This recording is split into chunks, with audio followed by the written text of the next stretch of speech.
Welcome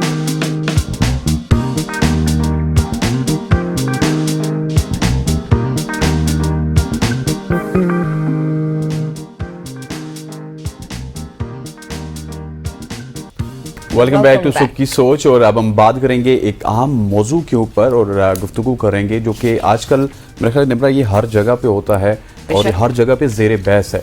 आज हमारे साथ मौजूद होंगी डॉक्टर आयशा वहीद, एक काफ़ी एक्सपीरियंस डर्मेटोलॉजिस्ट भी हैं, इसके साथ साथ स्टैटिक फिजिशियन भी है जिनके पास 20 साल का तजुर्बा है।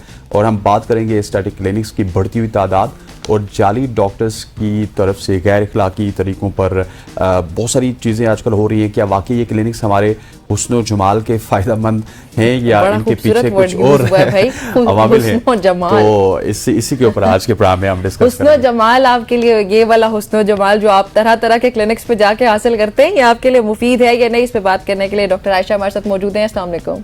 वालेकुम सलाम and thank you very much for inviting me. जी बिल्कुल ठीक। ये बता दें फिर, ये जो उन्होंने वर्ड यूज किया हुस्न जमाल का, तरह तरह के क्लिनिक्स आजकल लिटरली आप एक स्ट्रीट से गुजरते हैं आपको 3-4 एस्थेटिक क्लिनिक्स नजर आते हैं और उस पे एस्थेटिशियंस भी बैठे हैं, फिजिशियंस बैठे हैं। तो ये एस्थेटिक्स ये होती क्या है और ये एस्थेटिक्स के अलावा ये क्लिनिक्स किधर खुल रहे हैं हुस्न जमाल के? बिल्कुल, आजकल बहुत ज्यादा बूम है, सोशल मीडिया का जमाना है और हर कोई चाहता है कि मैं अच्छा दिखूं, लोगों में अवेयरनेस बहुत हो गई है। उस वजह से ऐसा है कि क्वैकरी भी बहुत ज़्यादा कॉमन हो गई है और बहुत सारे लोग जो कि एक्चुअली डॉक्टर्स नहीं हैं, उन्होंने बहुत सारे जगह जगह बाकायदा क्लिनिक और एस्थेटिक सेंटर्स खोल लिए हैं। कोई अपने आप को एस्थेटिशियंस कहता है, कोई अपने आप को ब्यूटिशियन कहता है और फिर बहुत सारे ऐसे प्रोसीजर्स जो सिर्फ डॉक्टर्स को परमिशन है करने की, बहुत सारे ऐसे इंजेक्टेबल्स हैं जो सिर्फ डॉक्टर्स लगा सकते हैं और बहुत सारे ऐसे प्रोसीजर्स वो बिल्कुल खुलेआम हो रहे हैं, गैर ज़रूरी तौर पर हो रहे हैं। और फिर उसका नतीजा ये है कि हमारे पास लोग आते हैं जिनकी स्किन जो है वो डैमेज होकर आ रही है, कोई स्किन जलाकर आ रहा है और लोगों का पैसा जो है वो वेस्ट हो रहा है। तो फिर ये लोगों को चाहिए कि जहाँ से भी अपना जो प्रोसीजर करवा रहे हैं, क्वालिफाइड ट्रेंड एस्थेटिक फिजिशियन हो या डर्मेटोलॉजिस्ट हो जो कि Pakistan medical and dental council यानी PMDC से रजिस्टर्ड हो। ठीक हो गया, ठीक हो गया। इसकी अलावा क्योंकि हमने नंबर अनाउंस नहीं किए, आप डॉक्टर साहिबा से सवालात भी कर सकते हैं। हमारे दोनों नंबर इस वक्त आपकी स्क्रीन पे आ रहे होंगे, 051-890-1008 और दूसरा नंबर है 051-2624-946। ठीक हो गया। अच्छा डॉक्टर साहब, मैंने सवाल आपसे पूछा था कि एक तो चले इंसान की ना स्किन को बहुत सारी बीमारी कोई भी हो सकती है, skin is the largest organ of a body और हजारों किस्म से बीमारियां हो सकती हैं, वो अंडरस्टैंडेबल है। I can go to the doctor that is dermatologist या स्किन का कोई डॉक्टर है, उसको मैं विजिट करती हूँ, अपनी बीमारी का ट्रीटमेंट करा सकती हूँ। But what are these aesthetics? ये टर्म कहाँ से आई एकदम से हमारी सोसाइटी में गुज़श्ता 10 साल से, और फिर ये ट्रीटमेंट्स क्या हो रहे हैं तरह तरह के? What are these basically? जी, ये बिल्कुल एस्थेटिक्स यानी कि जमालियात यानी कि खूबसूरत लगना। अच्छा। अब उसमें जो है डायरेक्टली कोई बीमारी वाले लोग नहीं आते, वो लोग आते हैं जो अपनी ब्यूटी को इन्हांस करना चाहते हैं। उसमें क्या क्या चीज़ें शामिल हैं? एक तो उसमें लेज़र हेयर रिमूवल शामिल है जो कि मेडिकल प्रोसीजर में भी आता है और वो ब्यूटी प्रोसीजर्स में भी आता है। इसके अलावा ऐसे लेज़र्स हैं जो कि स्किन की पिगमेंट को कम करते हैं, स्किन को ग्लो लेकर आते हैं। इसके अलावा डिफरेंट टाइप के हाइड्रा फेशियल्स हैं। इसके अलावा पीलिंग वाले प्रोसीजर्स भी मौजूद हैं और बेशुमार ऐसे लेज़र्स हैं और जैसे फिलर्स वगैरह, बोटॉक्स है, बोटॉक्स है, थ्रेड लिफ्ट है। ये सारे वो प्रोसीजर्स हैं जो आपकी एंटी एजिंग करते हैं। या अगर आपको चेहरे पे रिंकल्स नहीं पसंद या एज के साथ स्किन थोड़ी आपकी ढलक गई है और आपको कोई अपना फीचर इन्हांस करना है, कोई आईज हैं या आईब्रोज हैं या नोज है या लिप्स है, एनीथिंग, हाँ जी, इनकी शेप में आपको थोड़ी सी तब्दीली लेकर आनी है। तो इस तरह के वेरियस प्रोसीजर्स जो हैं पूरी दुनिया में बड़ी कॉमन हो गए हैं, हमारे मुल्क में भी कॉमन है। अब अनफॉर्चुनेटली बहुत अच्छा चेक एंड बैलेंस नहीं है, इसलिए बहुत सारे लोग जो कि डॉक्टर्स नहीं हैं, जो कि मेडिकल डॉक्टर्स नहीं हैं, उन्होंने क्लिनिक्स खोल लिए हैं, बहुत अच्छी मार्केटिंग हो रही है और फिर लोग जो है उनके हाथों बेवकूफ़ बन रहे हैं अट्रैक्टिव पैकेजेस देख के। अच्छा डॉक्टर साहब, मुझे ये बताइएगा कि आपने पहले सवाल के जवाब में भी और दूसरे सवाल के जवाब में भी ये बड़ा इंटरेस्टिंग एक पॉइंट उठाया कि बहुत सारे ऐसे लोग हैं जो कि डॉक्टर्स नहीं हैं लेकिन वो डॉक्टर्स की तरह की ट्रीटमेंट्स करते हैं जो ट्रीटमेंट्स डॉक्टर्स को अलाउड हैं। अब मेरे जैसे एक शख्स के लिए जिसकी इतनी मतलब नहीं है, वो क्या कहते होते हैं कि आपकी तरह पढ़ा लिखा नहीं हुई या डॉक्टर की डिग्री उसके पास नहीं है, तो उसको किस तरह समझ आएगी कि कौन सा डॉक्टर है कौन सा डॉक्टर नहीं है? देखिए, अगर आप कहीं से कोई ट्रीटमेंट या प्रोसीजर करवा रहे हैं, इतने पैसे लगा रहे हैं, कोई एस्थेटिक प्रोसीजर करवा रहे हैं, तो फिर ये आपका राइट है कि आप अपने डॉक्टर से पूछें कि उसका PMDC नंबर क्या है और वो PMDC से रजिस्टर्ड है कि नहीं, यानी कि Pakistan medical and dental council. और आमतौर पे डॉक्टर्स ने वो डिस्प्ले किया होता है अपने क्लिनिक में या अपने लेटर हेड में या अपने कार्ड में। और अगर आपको थोड़ा सा भी डाउट हो तो आप डॉक्टर की उसकी कंप्लेन भी कर सकते हैं, प्लस ये कि आप PMDC की वेबसाइट से जाके चेक कर सकते हैं कि ये शख्स डॉक्टर है भी कि नहीं, क्योंकि बेशुमार लोग ऐसे हैं जो अपने आप को डॉक्टर पोज करके कर रहे हैं प्रैक्टिस, और लोगों को पता ही नहीं है। ओके जी, हमारे साथ एक कॉलर है मोहम्मद उमर। उमर, अस्सलाम वालेकुम, अपना सवाल पूछिएगा। अच्छा, लाइन ड्रॉप हो गया, हम दोबारा उनको कनेक्ट करेंगे, आप कंटिन्यू कीजिएगा। और फिर हमारे पास बहुत सारे लोग लैंड करते हैं, कोई स्किन, किसी की स्किन जली हुई है, किसी की स्किन पे स्कार्स बन गए हैं, कई गैर ज़रूरी प्रोसीजर्स जिनकी ज़रूरत नहीं है। अब हर एक को हर प्रोसीजर की ज़रूरत नहीं है। अगर कोई स्किन के इशू के साथ आता है तो ज़रूरी नहीं है कि हम डायरेक्टली बिठा के उसका कोई बहुत महंगा सा प्रोसीजर कर लें। हम पहले देखेंगे कि वो उसका रीज़न क्या है, उसका रूट कॉज क्या है। मिसाल के तौर पे अगर कोई हेयर फॉल के साथ आया है तो उसको फौरन से PRP नहीं करना उसका, पहले हम देखेंगे कि उसका हेयर फॉल क्यों हो रहा है, उसका रीज़न क्या है। अच्छा जी, उमर आगे। उमर, अस्सलाम वालेकुम, welcome to the show, please अपना क्वेश्चन पूछ लें। मैं ये कह रहा हूँ, मेरे जो है ना बदल हो गया जिसम पे ना दाने निकलते हैं और वो दाने सूख जाते हैं, और वो जब मैं गोश्त वगैरह खाता हूँ, कोई चीज गर्म खाता हूँ, फिर निकलती है। कहाँ पे दाने निकलते हैं? सॉरी, मैंने सुना। दाने कहाँ पे निकलते हैं? ये बगलों में जिसम पे सीने पे, अच्छा, आम पे, बगलों के अंदर ज्यादा निकलते हैं और वो पक्के फूट जाते हैं। जब मैं गर्म चीज खाता हूँ और मेरे पेट भर जाते, कोई भी गर्म चीज खाता हूँ। ठीक। अच्छा, उसके लिए ये है कि फिर इनको ज़ाहिर है प्रॉपर एग्जामिन करना पड़ेगा, वो दाने देखने पड़ेंगे। एक तो अच्छे वाला क्लिनिक ढूंढना होगा। नहीं, ज़रूरी नहीं है कि बहुत अच्छा और महंगा क्लिनिक हो, क्योंकि इस तरीके से अब कोई भी रैंडम चीज़ किसी को एडवाइस कर देना मेरा ख्याल है गलत होगा। वो देखना पड़ेगा, क्योंकि दाने अगर ये कह रहे हैं बगल में निकल रहे हैं तो उसकी बहुत सारी इकसाम और बहुत सारी रीजंस हो सकती हैं। कोई बैक्टीरियल इन्फेक्शन हो सकता है इनको कोई, क्योंकि आर्मपिट्स ऐसा एरिया, यहाँ पे फंगल इन्फेक्शंस भी होते हैं, फंगल इन्फेक्शन के ज्यादा चांसेस तो वो अब देखना पड़ेगा कि वो क्या चीज़ है।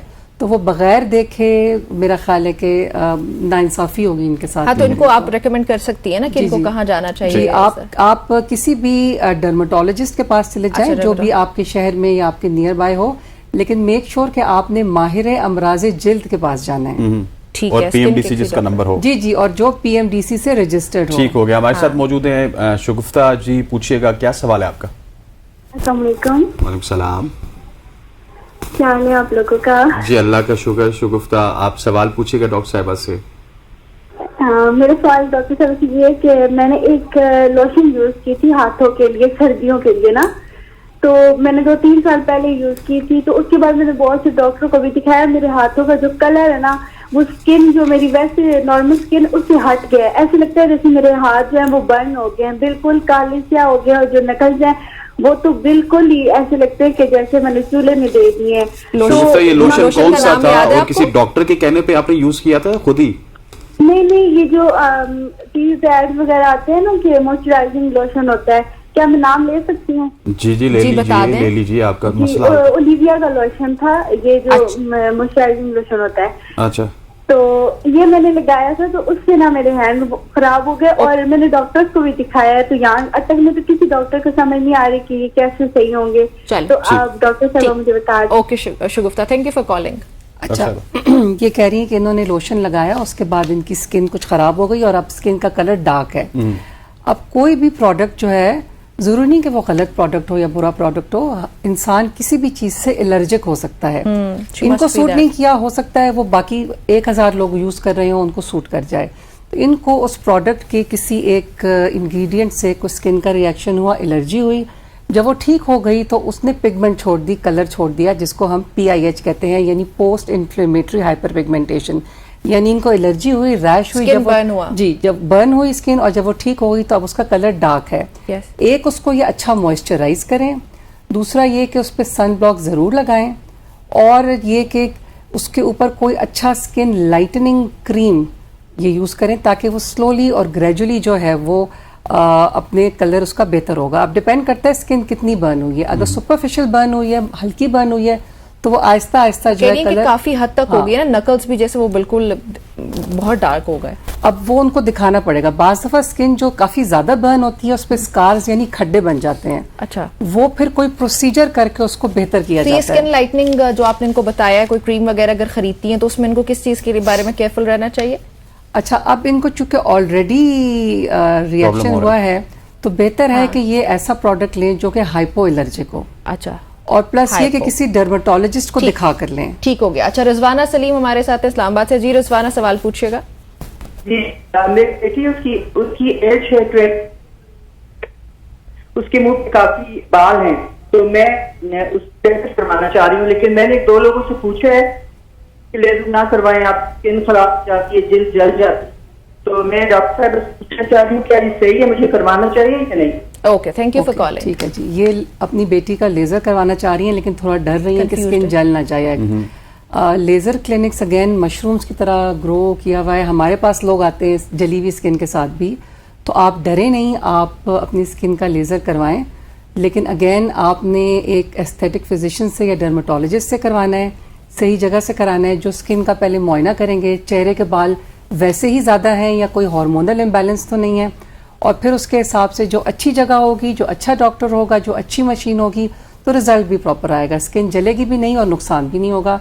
नुकसान तब होता है जब आप गलत हाथों में चले जाते हैं, आप इश्तिहार देख के, अट्रैक्टिव पैकेजेस देख के, आप वो मार्केटिंग गिमिक्स देख के वहां चले जाते हैं। तो वैसे ये अगर फॉर एग्जांपल विजिट करती हैं किसी जाती हैं क्लिनिक पे, तो इनको क्या चीजें हैं ऐसी जो नोट कर लें ये स्मार्टली कि भाई ये चीज है इसलिए। अच्छा, कॉलर है हमारे साथ। ओके, अच्छा, हमारे साथ हैं कॉलर हैं Sidra, all the way from Chitral. बड़े दूर से कॉल करें तो मैंने कहा इनको इंतजार ना करवाएं। सिद्रा, पूछिएगा आपका क्या सवाल है? सिद्रा की लाइन ड्रॉप हो गई। अच्छा, तो तो ज्यादती हो ये गई। जो लेजर का सवाल मैं पूछ रही जी, थी जी, कि जी। इनको क्या चीजों का ख्याल रखना चाहिए जिससे इनको अंदाजा हो जाए कि भाई ये सेफ एंड साउंड प्रोसीजर होने ठीक है, चाहिए। सबसे पहले तो वो आपने उस मार्केटिंग पे अट्रैक्ट नहीं होना कि जी ये पैकेज और वो पैकेज। सिर्फ मार्केटिंग ना देखें। हाँ, सिर्फ मार्केटिंग ना देखें, सोशल मीडिया की वो अट्रैक्शन ना देखें। आप ये देखें अगर क्वालिफाइड इंसान आपकी ट्रीटमेंट करेगा या करेंगी तो इस बात का काफी चांस है कि चीज सही होगी। अगेन एस्थेटिक फिजिशियन और डॉक्टर से करवाएं जो कि पीएमडीसी से रजिस्टर्ड हो। Okay. आपको पता हो कि यहाँ से और लोग करवा रहे हैं जहाँ से अच्छे रिजल्ट्स आ रहे हैं, और आपका डॉक्टर ने ऐसा नहीं कि आपको बिठा के डायरेक्ट ट्रीटमेंट स्टार्ट कर दी। पहले आपसे कोई बातचीत होगी, कोई हिस्ट्री पूछेंगे, एग्जामिनेशन होगा, अगर जरूरत पड़ेगी टेस्ट वगैरह भी होते हैं? अगर जरूरत पड़े तो बाज़ लोगों के बहुत ज्यादा गैर जरूरी बाल होते हैं, हमें डाउट होता है कि हार्मोन्स के मसले हैं, तो हम उनके टेस्ट कराते हैं। सबके नहीं कराते, जहाँ पे जरूरत हो। अच्छा। तो फिर ये सब देख के उसके बाद फिर पूरा एक्सप्लेन करके प्रोसीजर जो है फिर उनका लेजर सेशन स्टार्ट होता है। और आपको पता होना चाहिए आपके डॉक्टर की क्या क्वालिफिकेशन है, आपको पता होना चाहिए कि उनके पास मशीन कौन सी वो यूज कर रहे हैं। तो ये छोटी मशीन कौन सी होनी चाहिए? लेजर हेयर रिमूवल जो हमारी एशियन स्किन है उसमें डायोड लेजर और एनडी यैग लेजर, ये दो मशीन्स हैं जो हमारी एशियन स्किन को सूट करती हैं। इसके अलावा आईपीएल भी यूज होता है जो कि सम कैंडल और समथिंग, वो ब्रांड है, वो जो आप बता रही हैं ना, हाँ जी वो ब्रांड है। अच्छा डॉक्टर साहब, एक सवाल है कि नॉर्मल हाइपो और 7D हाइपो, इसमें क्या फर्क होता है? क्या चीज? नॉर्मल हाइपो और 7D हाइपो।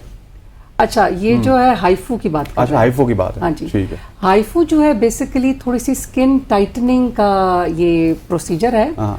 और इसी के जो नए लेटेस्ट मॉडल्स आते हैं या इसी की जो लेटेस्ट समझ लें टेक्नोलॉजीज आती हैं, तो वो फर्दर जैसे जैसे वो एडवांस्ड आती जा रही हैं, हर साल कुछ अरसे के बाद उसको फर्दर एडवांस किया जा रहा है। तो वो 7D उसको वो सही। उसी की एडवांस्ड फॉर्म है। बेसिकली हाइफू में ये होता है कि आपकी स्किन को टाइटनिंग उसमें की जाती है, Rejuvenation होती है। चिन आपकी टाइट होती है, थोड़ा सा फैट आपका कम होता है, तो वो बेसिकली समझ लें कि स्किन टाइटनिंग प्रोसीजर है। सही। चले जी, ठीक हो गया। अच्छा, qualified doctors like you they should be doing a lot, क्योंकि ये जिस तरह से फील्ड में हो रहा है कि तरह तरह के क्लिनिक्स खुल रहे हैं, ये बहुत तशवीशनाक है। तो आप लोग कोई ऐसी कैंपेन्स वगैरह रन करें जहाँ पे लोगों को अवेयरनेस हो, या आपको क्या लगता है हुकूमती सतह पे क्या होना चाहिए? क्लिनिक्स बंद करो भाई, क्या चल रहा है?